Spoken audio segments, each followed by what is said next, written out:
पहले इससे पहले कि प्रोग्राम शुरू करें, मैं कुछ बोलना चाहता हूँ थोड़ा सा दोस्त।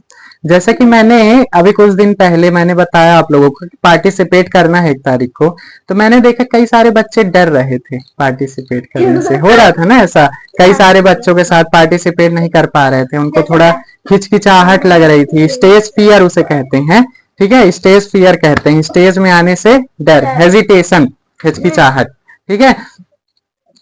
तो ये सब किस लिए होता है, क्या आपको पता है?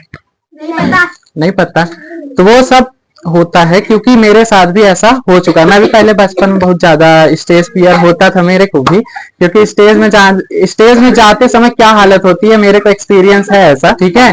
तो ये सब क्या होता है, ये सब स्टेज फियर है, स्टेज ऑफ फोबिया इसे कहते हैं। ये एक तरह का डर है, ठीक है। इस डर को आपको निकालना है। अगर आप ये डर निकाल देंगे तो फिर आगे चल करके आपको बहुत ज्यादा बेनिफिट होने वाला है, क्योंकि आपको आगे चल करके पता ही है कि अगर आप पढ़ लिख लेंगे और पढ़ने लिखने के बाद आपको कहीं ना कहीं जा करके लोगों से बात तो करनी ही होगी ना। बात तो आप करेंगे लोगों से जा करके, समाज में जब जाएंगे तो बहुत से अलग अलग तरह के लोगों से मिलेंगे, ठीक है, और उनसे बातें करेंगे। आपको क्या करनी पड़ेगी, जबरदस्ती अपने आप को पुश करना पड़ेगा। जब आप अपने आप को पुश करेंगे, तो पुश मतलब कि अपने आप को अंदर से बोलेंगे कि चलो, खींच करके पकड़ के ले जाएंगे आप स्टेज में। तो जब आप 1-2 बार ऐसा करेंगे, कई बार अगर आप जाते हैं अपने आप को स्टेज में ले जाते हैं, तो फिर आप क्या हो जाएंगे, स्टेज फियर जो अंदर है आपके वो दूर हो जाएगा, ठीक है। तो जैसे कि कुछ बच्चों को मेरे को अच्छा लगा, कुछ बच्चे हैं जो जिनके अंदर उत्सुकता थी कुछ करने की, कि हाँ मेरे को करना है, ठीक है, भले ही इनसे नहीं बन रहा है पर वो आ तो रहे हैं ना। तो आने के कारण उनके अंदर जो बदलाव आएगा, वो जब 1-2 बार आएंगे यहाँ, तो उनके अंदर जो बदलाव आएगा वो आप आगे चल करके, जैसे कुछ बच्चे पहले आए थे यहाँ, कई दिनों पहले आ चुके हैं, तो वो शुरू शुरू में वो बोल नहीं पाते थे। जैसे गुनगुन है, तो वो 1 साल पहले जब आती थी तो वो हिचकिचाती थी बहुत ज्यादा बार, ठीक है, कई दिन हो गए उसको आते। और जब वो अब वो 1 साल आई तो उसने, मैंने ऐसी अपॉर्चुनिटी दी उसको, कई बार वो स्टेज में आई और उसने बोला, और अब वो खुद ही मतलब कह रही थी मेरे को, 2-3 दिन पहले खुद ही कह रही थी कि मेरे को स्पीच लेना है, ठीक है, प्रदूषण के बारे में बोलना है, जागरूक करना है। बोला अच्छी बात है, करो, ठीक है। तो इसी के साथ मैं चाहता हूं कि आप लोग इस नए साल कुछ नई चीजें प्रण ले, कि मेरे को कुछ नई चीजें सीखना है, ठीक है, और नई चीजें सीखने के लिए प्रयास करें, ठीक। ये समय आएगा नहीं, जो बीत गया है वो अब दोबारा नहीं आने वाला है। तो जो गलतियां आपने की हैं पिछले साल, उसको सुधारने की कोशिश करें आने वाले समय में, ठीक है। तो ये मैं एक संदेश देना चाहता था आप लोग। तो आर यू एक्साइटेड? तो सबसे पहला नंबर है, आने वाली हैं जो यहाँ स्टेज में आकर के गाना गाने वाली हैं, वो हैं सुभी बर्मन, इतनी शक्ति हमें देना दाता, ठीक है। तो तालियों से स्वागत कर दिया जाए, क्योंकि स्टेज में आना एक बहुत बड़ी बात होती है, बहुत ज्यादा उसके लिए हौसला चाहिए होता है स्टेज में आने के लिए।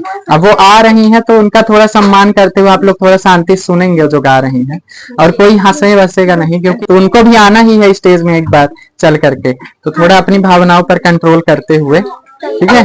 शक्ति हमें दे न दाता, मन का विश्वास कमजोर होना, हम चले नेक रास्ते पे, हमसे भूल कर भी कोई भूल होना, इतनी शक्ति हमें दे न दाता, मन का विश्वास कमजोर होना, दूर आंखों के हो अंधेरे, तू हमें ज्ञान की रोशनी दे, हर बुराई से बच के रहे हम, जितनी भी दे भरी जिंदगी दे, बैर होना किसी का किसी से, भावना मन में बदले की होना, इतनी शक्ति हमें दे न दाता, मन का विश्वास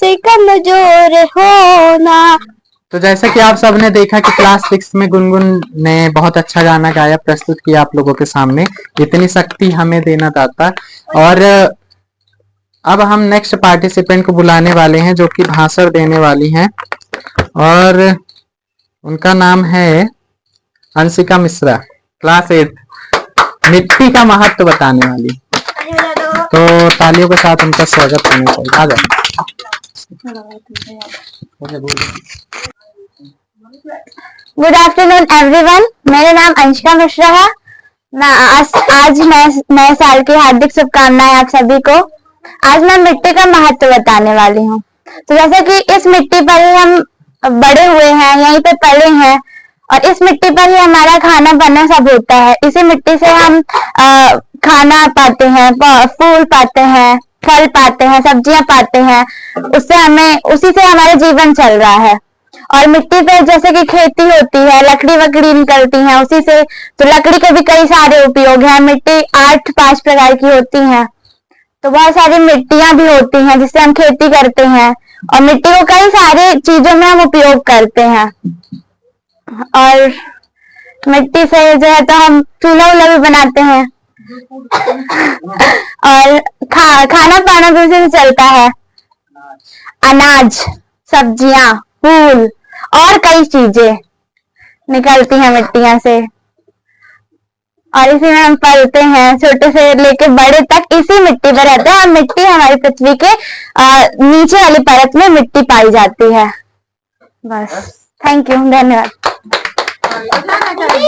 तो जैसा कि आप सबने देखा कि अंशिका मिश्रा जो है क्लास 8 में फर्स्ट टाइम आई स्टेज पर और मिट्टी के बारे में थोड़ा बहुत बोलने की कोशिश की। अच्छा बोला उन्होंने। नेक्स्ट पार्टिसिपेंट हैं हमारे जो कि हैं क्लास फर्स्ट में हर्षिता उपाध्याय। गीत गाएंगी वो, तो तालियों के साथ उनका स्वागत कीजिए। नन्हे मुन्ने भोले भाले सूरवीर हम सच्चे हैं, सिंहों के संग खेले हैं हम, भारत माँ के बच्चे हैं। नानावती हकीकत जैसे वीर प्रति बलिदानी है, उम्र प्रहलाद के कष्ट और हम जिसे दुनियों से ज्ञानी है। देश की सेवा करते हैं हम, देश की सैनिक सच्चे हैं। धन्यवाद। हर्षिता उपाध्याय जो कि क्लास फर्स्ट में है, उन्होंने बहुत ही अच्छा गीत गाया। नन्हे मुन्ने गाना गाया उन्होंने, बहुत ही अच्छा था वो। और इस क्लास में होकर भी उन्होंने इतना अच्छा गाना गाया तो इसके लिए तो एक बार क्लैपिंग तो बनती है। तो नेक्स्ट पार्टिसिपेंट जो है वो है श्वेता रावत जी, क्लास 7th में और पॉलीथीन के बारे में थोड़ा जागरूक करना चाहती है। तो तालियों से उनका स्वागत है। गुड आफ्टरनून एवरीवन, आपको न्यू ईयर की हार्दिक हार्दिक शुभकामनाएं। मेरा नाम है श्वेता रावत और आज मैं आपको टॉपिक है पॉलीथीन। पॉलीथीन के बारे में आपको मैं कुछ बताना चाहती हूँ।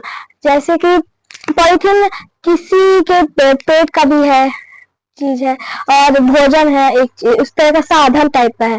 तो जैसे कि कबाड़ी जो लोग रहते हैं उनका ये साधन होता है पन्नियों को बुनना, उनको बेचना और उनका उसी से उनका घर और वगैरह चलता है। और जैसे कि कुछ लोग पॉलीथीन को ऐसे जला देते हैं जिससे वायु प्रदूषण होता है। वायु प्रदूषण से जो सुनामियां है, जैसे कि बहुत बड़े बड़े बर्फ के जो टुकड़े हैं वो पिघलने से जो पृथ्वी का तापमान है वो पिघलने लगता है और उसके कारण जो होता है तो हमारे पूरे भारत में सुनामी आ सकती है। इसलिए हमें जो पन्नियां वगैरह जलानी नहीं चाहिए थी।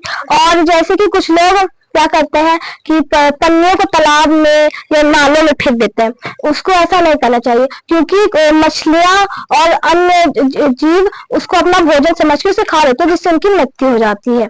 और जैसे कि हमें पॉलीथीन का बहुत ही कम उपयोग करना चाहिए और हमें हमेशा पॉलीथीन का यूज नहीं करना चाहिए। हमें सिर्फ पेपर बैग का यूज करना है। जैसे बहुत भारी भारी भरकम सामान को हम पेपर बैग में यूज करते हैं। जैसे हम सब्जी लेने जाते हैं तो हम बहुत सारी पन्नी हम दुकानदार हमको देते हैं तो हम पन्नी पकड़ के लेके जाते हैं, पर उससे हमारे हाथ दर्द करते हैं। इसलिए हमको पेपर बैग लेना चाहिए। पेपर बैग में हम एक ही झोले में रख के हम लोग जा सकते हैं।